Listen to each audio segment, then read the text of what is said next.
Good afternoon, everyone. Welcome. So good to be here.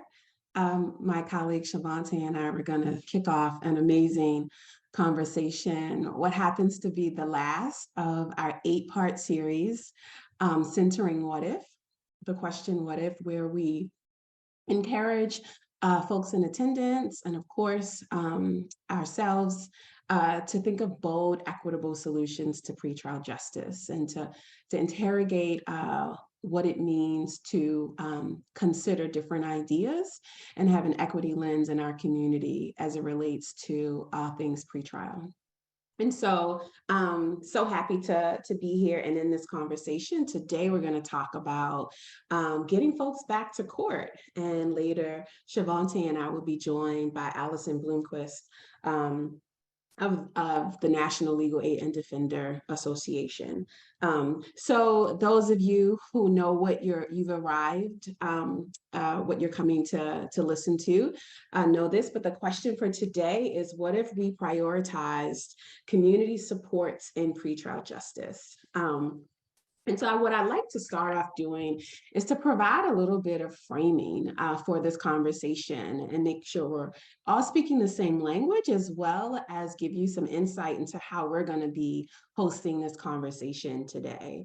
So some framing, some reminders that we're talking about pretrial justice, right? And so that means that we're talking about folks facing charges, those not yet convicted. We're also talking about community. And when we say community, we understand that it is both contextual, but it is expansive and it includes everyone.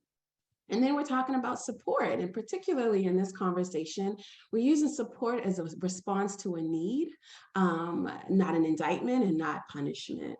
And so you know that if you've been here with us before at any of our prior 7 sessions, that we really try to use these conversations to continue to center the humanity of system-involved folks and to interrogate the assumptions we make both about justice, our systems and culture, and about the people who are impacted. So let's talk about a little bit about what we know. So according to the Prison Policy Institute, nearly half of people with multiple arrests in a year have individual incomes below $10,000 a year. These folks are also 4 times more likely to be unemployed than folks who are not arrested, and 3 times more likely to report serious psychological distress. And what else do we know about pretrial success? We know we're going to talk about failures to appear. We're going to talk about court conditions. We're going to talk about community supports and getting folks back to court. But what do we know, the existing data about how many folks are successful? Well, there's a citation from the 2009 BJS study that found that with regard to people charged with felonies in the 75 largest urban centers, 83% of folks made all of their scheduled appearances, and 13% returned to court after missing a date.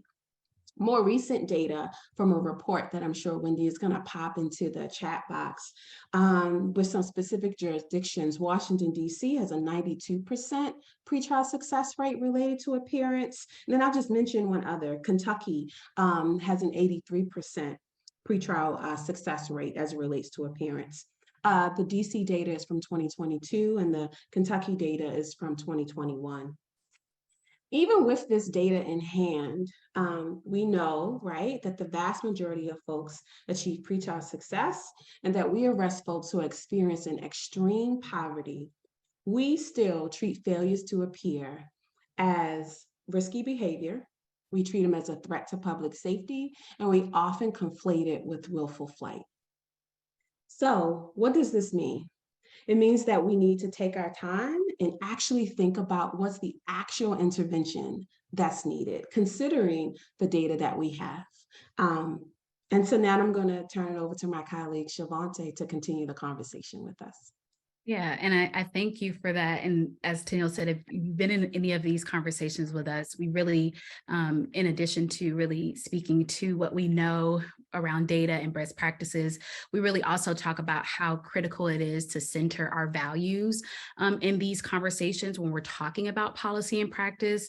And in this particular conversation, right, if we're talking about both system and folks who are facing charges, if our value is to get the person who is facing charges back to court, then we need to be thinking about if that shared value of accountability rests with both of us, then why wouldn't we work together to reduce any barriers that that person is facing in their safe return back to court, right? So if we value liberty, if we value pretrial freedom, then our default should be to have pretrial freedom and to limit detention as that carefully limited exception, as we've talked about in past what if conversations.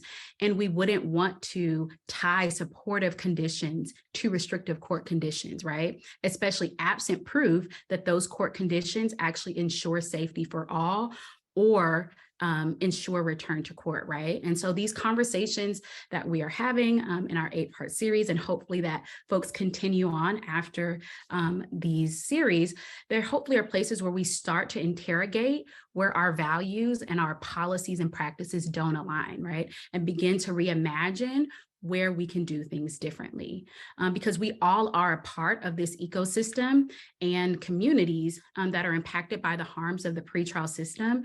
And there's great benefit to all of us looking at supportive services as something that benefit us all, right? The folks who are facing charges, folks who have experienced harm, those of us who are in the communities that we all share, and those of us who work in the system to deliver legal services.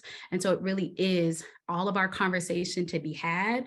It really is incumbent upon all of us to be thinking about what are those solutions that really fit within the system that we're working in. And so we're really excited to be having this conversation and with our special guest, Alison Bloomquist, who I'm going to introduce. So Alison is the Vice President of Strategic Alliances and Innovation at the National Legal Aid and Defender Association. Alison has been a committed public defender for nearly 20 years and has served the last 6 years as the Director of Training and Education at the Connecticut Public Defender Service, and has launched several new programs like the Dialogues for Change, which is an intensive multi-week anti-racism course. And also she's launched the Defender Lab, which is a week-long skills program where new and experienced defenders can test and try out innovative approaches to litigation. So we're really excited to have you here with us, Alison, for this really critical and important conversation. Thank you for joining us. Oh, I'm really excited to be here as well. I know from my work that this really matters, this conversation. Absolutely. And so we're going to just jump right in the conversation because we have so much to talk about.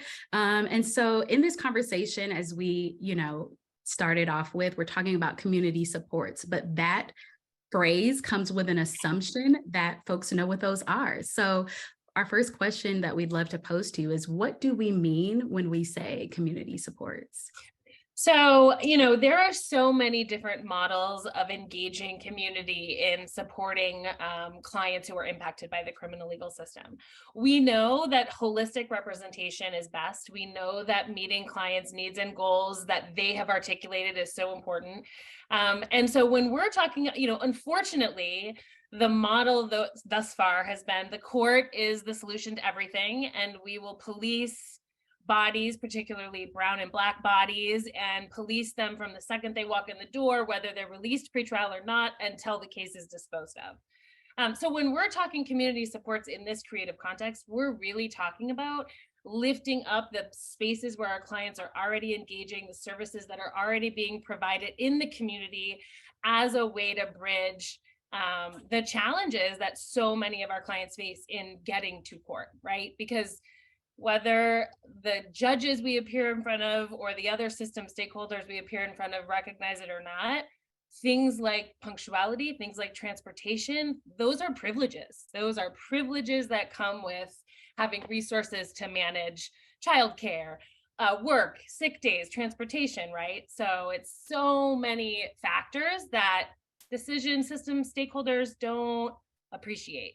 And we know the community is already doing a lot of this work, and we just aren't engaging in liaison there. Absolutely. Thank you for that. Yeah, I was going to say, I think that these conversations for me always are resonant, because when we talk about folks that are impacted by the system in ways that's human-centered, it gives us the opportunity to see ourselves. And so when I think about my own behavior, right, when I think about the fact that over the course of when my son had braces, that I was taking him to the dentist's office every 6 weeks. And then if he didn't quite do what he was supposed to do with brushing, it might have been every 4 weeks. And how trying to balance that with the life of work and my other children and education and all of my responsibilities didn't necessarily mean that I saw his care as less than important, but it is a factor in trying to make it work with everything that I have going on. And I speak to that from a place of privilege. So I really appreciate, Alison, you driving home the point that things that we can take for granted, like punctuality, like transportation, are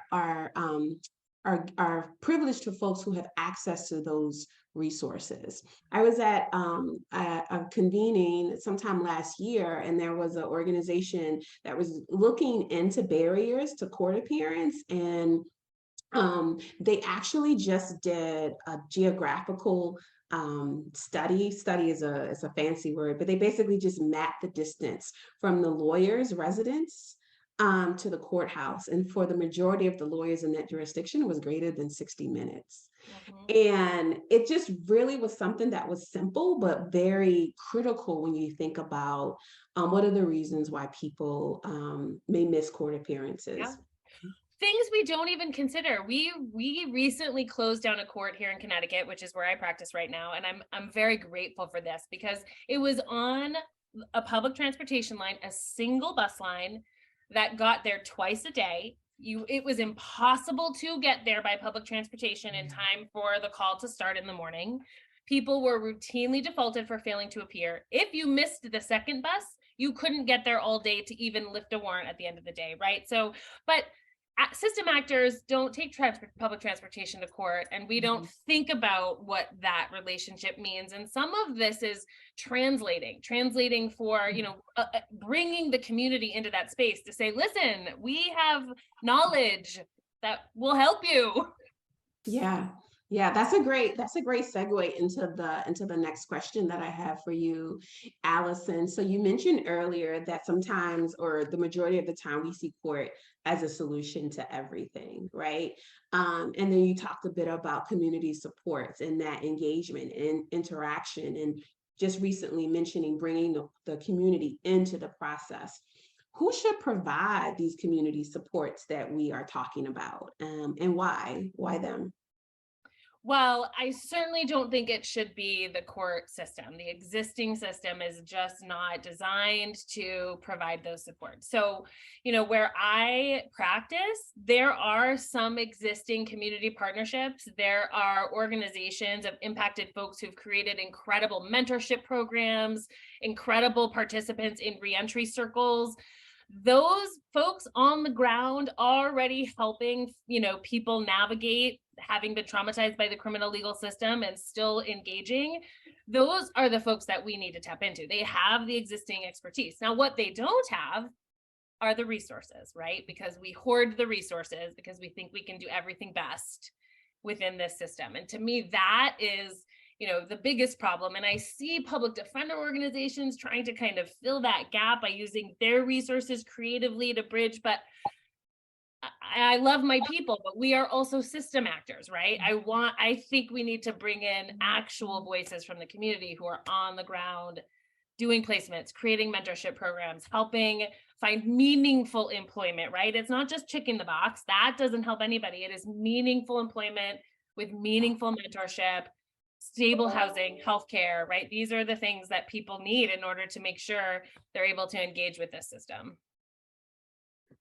Absolutely. I think there was so much both in the dialogue that you and Tenille had prior, and then what you just said that's connected to what we are going to continue to talk about. But I think the key of what you said just now, Alison, that really resonated with me is how really centering the voices of the folks who are in communities and impacted folks, right? Just like that comment about, most times system actors or stakeholders or even lawyers are not taking public transportation. So don't even have the context of this is the bus route and this is how many times the bus comes to get me to court, and this is my only means of transportation. And that is why it's so important and critical to center the voices of folks who are impacted, because that is going to be the context that comes into the conversation. And I think it's the same for, as you said, when we're talking about who should be providing community supports. As system, we have one lens, right? And we have a lot of us in our roles have particular functions that are disconnected to what's really happening in the communities where folks who are impacted live, and how critical it is to have those folks who are serving impacted folks to be the ones who lead the charge, to wrap around those supports around those folks and their families to really make sure.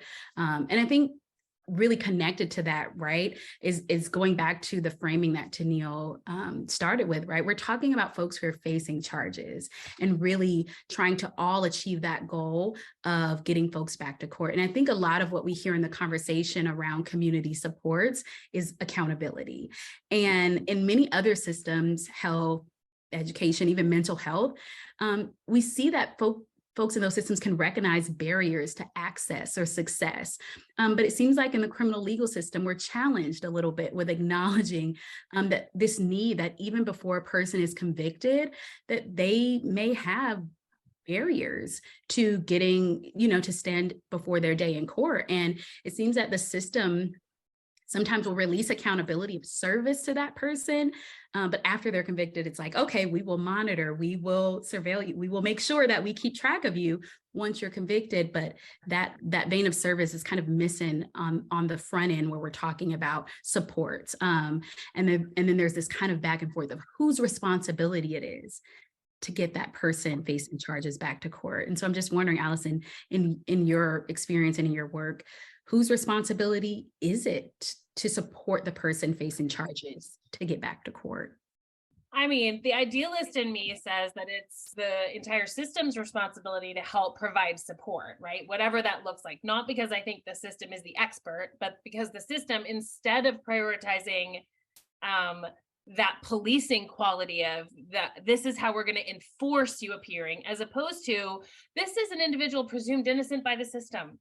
This is an individual who is actually being inconvenienced because they are innocent and has to navigate this system. We should be bending over backwards to ensure that we have made it as easy as possible for them to participate in the system, because we know that participation is, procedural justice practices for everybody involved. Participation is going to give us the best outcomes.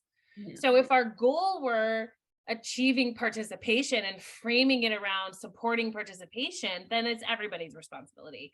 I don't feel like I practice in many places, though, where that's the frame. I feel like the frame is our job is to police. Our job is to expect people won't appear. So we need to put in all these enforcements, when really, based on what, to Tenille's brilliant opening, there's no data to suggest people are all trying to get out and come to court. Like, the vast majority of people do not want to be carrying this around and want to resolve these challenges that are in their lives. So, there's just so many ways where it's a combination of recognizing there are successful advocates and actors in the community doing incredible work and elevating them, and reframing how the court and stakeholders view assisting people in participating in the process. Yeah, Shavonte, you mentioned accountability, and I always find myself challenged with that word, because it's never at the footsteps of the system, right? And so we never look at it as the system needs to be accountable to the folks that it's serving, because we don't look at it as a service. We look at it as punishment. We look at it as policing. We look at it as an arm of surveillance and monitoring. And yes, it can be those things. But going back to your point, Alison, about procedural justice, participate, you have to participate in justice for you to have any inkling of it being fair or just. And when you are external to that, there's really no way to bridge that divide. And so again, we should be interrogating the values, and not the values we espouse, but the values that are reflected by our activities and by our interventions and the way we solve problems, because that's what's going to tell you what you ultimately value. And so many systems response is fear-based.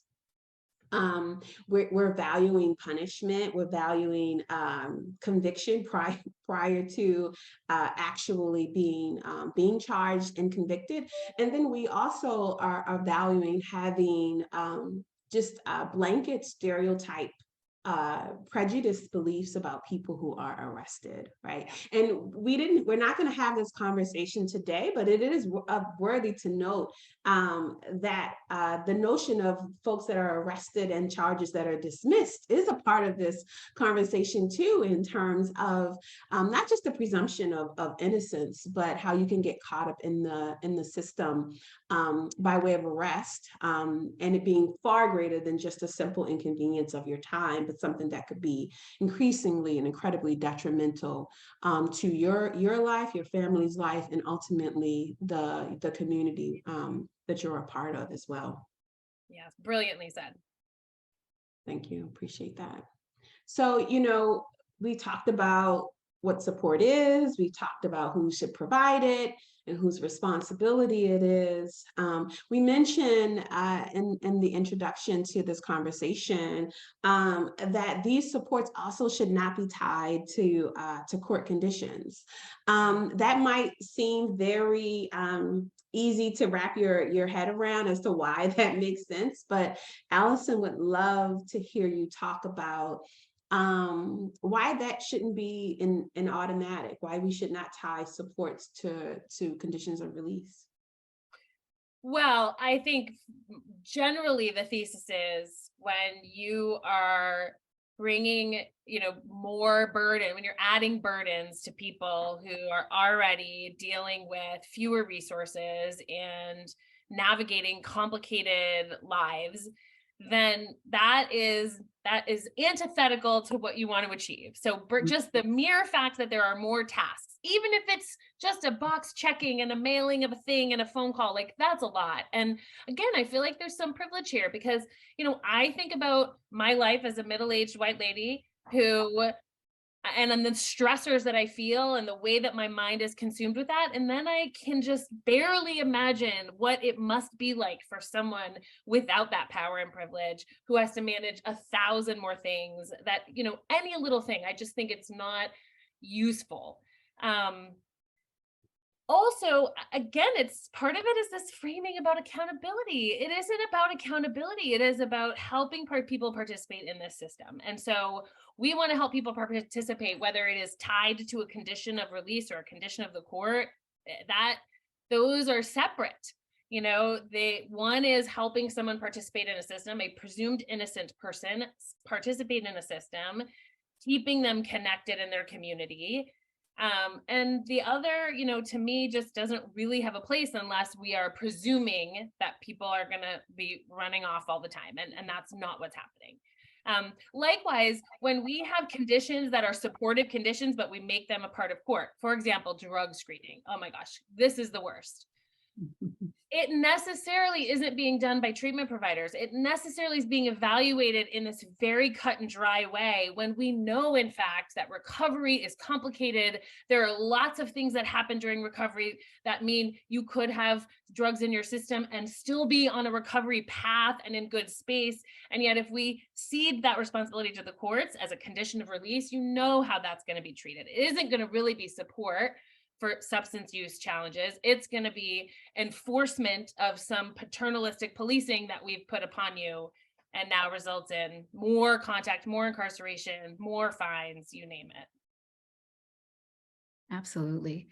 That just really struck me, Alison, all of what you said, but that last part around because we've talked a lot about this in our discussion of what if and conversations around court conditions, and we hear a lot about like blanket conditions and just putting things on people without individualizing them, and how drug screening is a very common one that we see that isn't necessarily always related to whatever the charge is that that person is facing. And I think you're framing around, you know, the recovery pathway, and how just something that like a drug screening looked at on its face and a result looked at on its face, but not looked at in the context of what recovery is and what that person is trying to achieve, and the challenges and the successes and the peaks and valleys that come with whatever what recovery is, right? And how we can't just stand alone, look at something in a context of enforcement and policing and expect it to be used in a supportive way. I think that applies to so much of what we see as to why it's antithetical to connect supportive services with restrictive conditions, because so much of what conditions are they're not in alignment with the supportive pathways. And if our goals and our values as system is to support people in standing before the court for what they're accused of, those two things don't align. And I don't think we always evaluate that contradiction. We don't evaluate how those things aren't in alignment. We just, as a system, do what's easier because we know how to do it. We've always done it. And I think the thing that keeps coming up, right, is we're talking about folks who are presumed innocent. And when we're talking about folks who are presumed innocent, I think it's on all of us to do that extra part instead of what's easier. And we just don't see that happening. So I really appreciate that example, because I think it really drives home why something that is supportive shouldn't be connected to something that is a restrictive condition. So thank you for that. Oh, sorry. No, go ahead. Yes, please. I was just going to say, I do also feel like there's some, like, we have to be careful as system actors not to paternalize all the things, because also, you know, rich white guy comes in on a trespass, probably not being drug screened, probably okay. If he uses drugs, he'll still show up for his trespass case. It'll get resolved. It won't be a thing. Why are we now policing?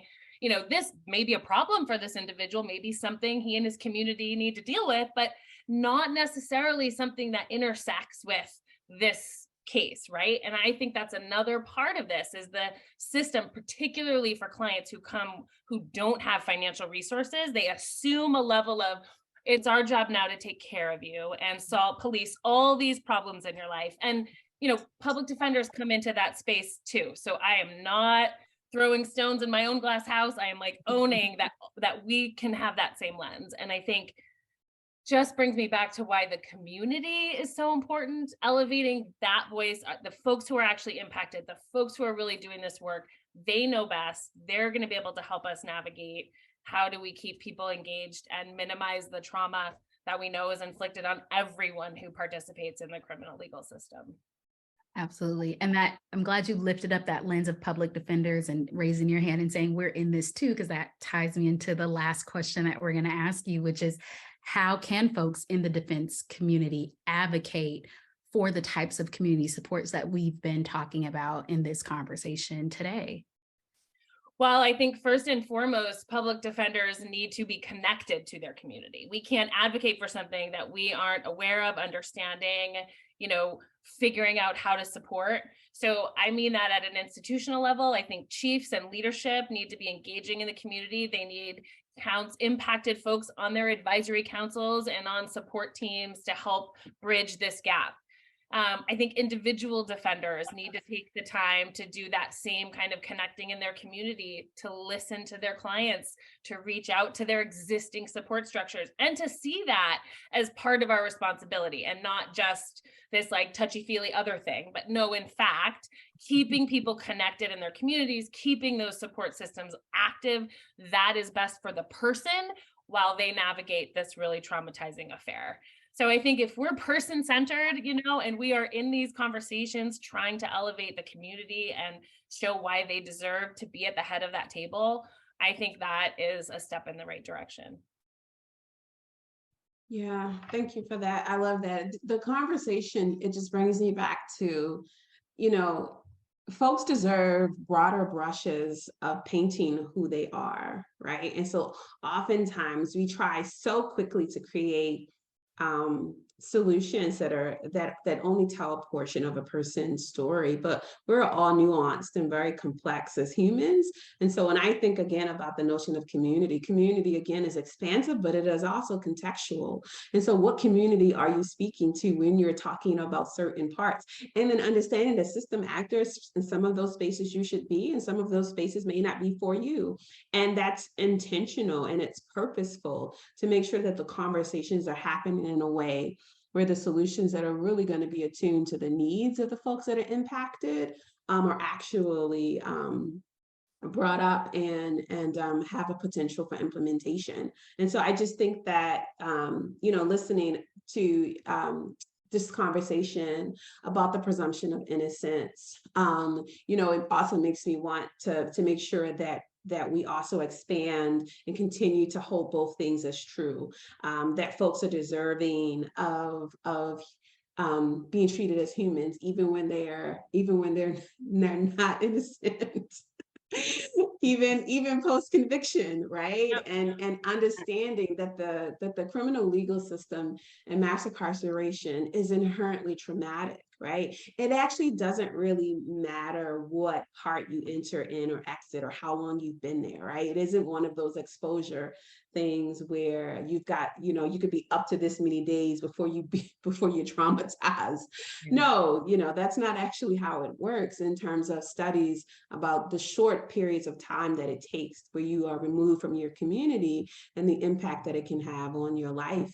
And even prior to removal, just going through the arrest process and the arraignment process, it can be traumatic for folks. And so I just wanted to plug that too, just to make sure folks are aware that while our framing is specific today, we're talking about pretrial, our thinking and the way we hold people is much more expansive than that. Hear, hear, hear, hear. Yeah.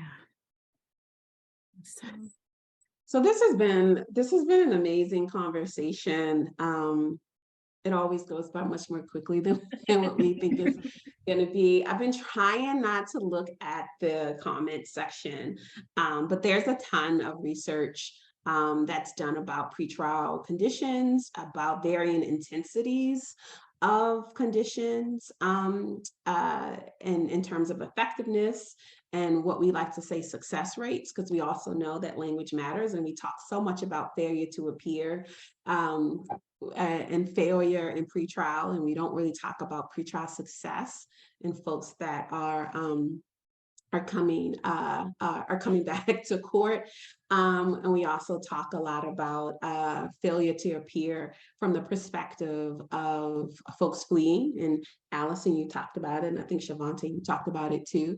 We conflate those two terms, and it's reflective in our policies and our practices, but they are vastly different. We just kind of lump them up as indications of public safety and risk, but they don't mean the same things.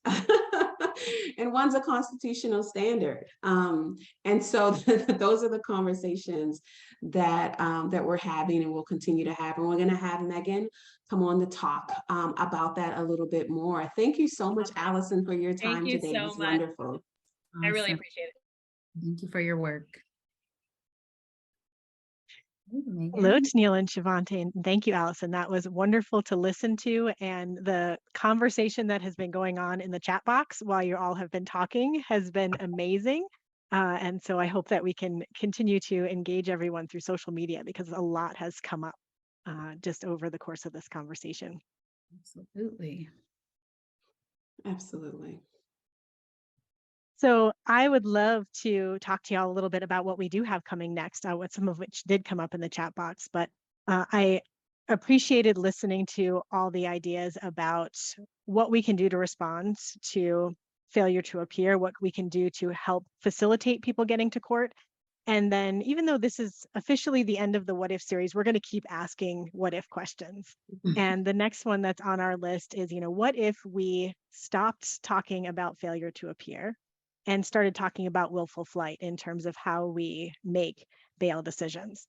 because though a lot of communities are starting to recognize that, hey, non-appearance is not the same thing as somebody, fleeing the jurisdiction in the way that that standard was originally set in terms of bail determinations. But we haven't gotten to the point yet where then if somebody comes before the court again, we're saying, wait a second, when we look at someone's history, when we look at whether warrants have been issued in the past, are we really taking into consideration the likelihood that somebody is not going to appear to be held accountable for a charge that they're facing, or are we looking at the likelihood that somebody is going to miss an appointment? And what would it look like to really change that legal standard? And what does that mean at the end of the day for the safety of our communities? So we are working on a paper about that, and also we'll be having an event that has a little bit of a different format, a little bit longer, a little bit of a chance to really get into these conversations over the next few months. And I know that topic did come up in the chat box, so I'm looking forward for folks who are interested in that. Please reach out to us if you want to be part of our planning, and look forward to having you at the event as well. And the couple of other things that also intersected with this conversation today, one around this question of mass supervision and what do we really know about what works for court supervision. Somebody asked in the chat box of, hey, what should we be asking of pretrial services? What is the request?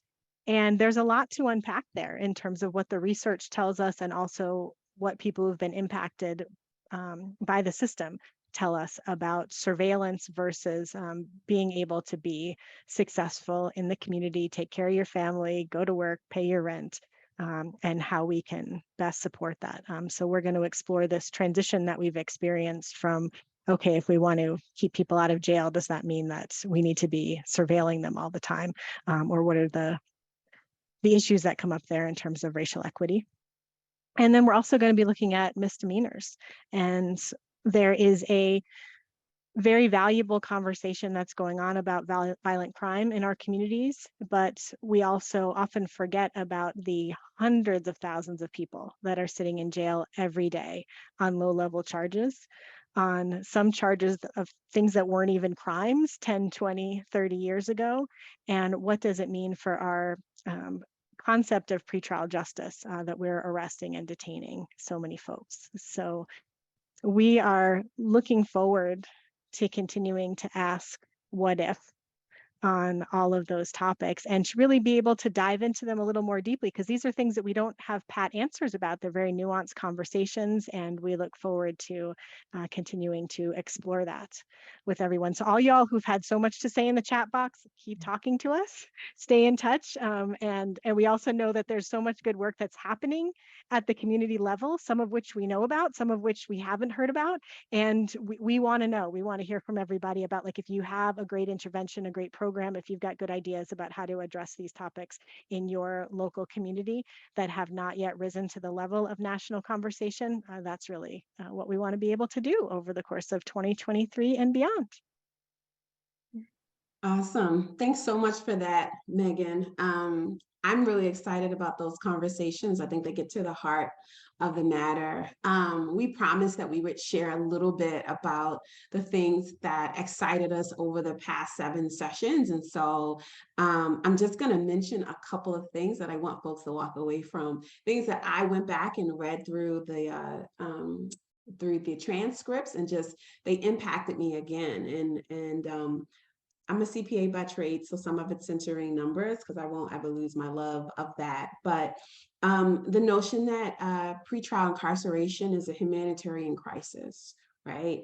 That without pretrial incarceration, it's the front door to mass incarceration. And so mass incarceration needs pretrial detention to continue to fuel that machine, and that we spend $40 million a day incarcerating folks in pretrial, and that half of the United States adults in this country have had an immediate family member incarcerated. So again, when we talk about community and we talk about impact, we are talking about everybody. This system goes far and it goes deep and wide. And so we're going to continue to have these conversations to challenge ourselves around what we think and the solutions that we can begin to implement that center equity. Absolutely.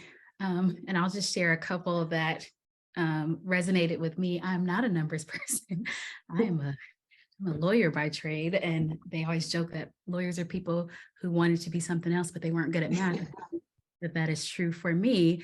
But I think the theme that I think came up that I saw as I went back and looked at all of the transcripts for all of our events was that incarceration is antithetical to individual, family, and community health. I feel like that in some way came up in every conversation that we had, including today, and how really it is all of our responsibility if we care about the individuals that we all come in contact with, the families and the communities that we live in. It is all of our responsibility to work to create policies, to create practices that really ensure the best and healthiest outcomes for all people, and to really create pathways to safety and pathways to thriving communities for each and every person. And that really is the thing that I'm holding near in all of those future conversations that we're going to be having. And so that's the thing that sits at the center of the work that we've talked about for me. And I'll continue that theme. My background's in public health. And so I really enjoyed that same piece, Shavonte, about what does it mean for us to be able to contribute to healthy and thriving communities. And that when we talk about equity, how do we make sure that what our well-intentioned reforms don't just end up shifting racist practices from one thing to another, that we're not moving from over incarcerating people to over surveilling people. And that the way that we do that is really talking to people in communities about what does it take for you to be successful and for you to be healthy. And speaking as somebody who's been working in the criminal legal system for more than 20 years, like doing more of what we've done before is not working. And we really need to be ready to make some seismic shifts. And the difference there is the question of, we have a system that's built on oppression, that's built on a legacy of slavery, and what is it really going to take to be able to unravel and undo that? And that's not going to be small. And so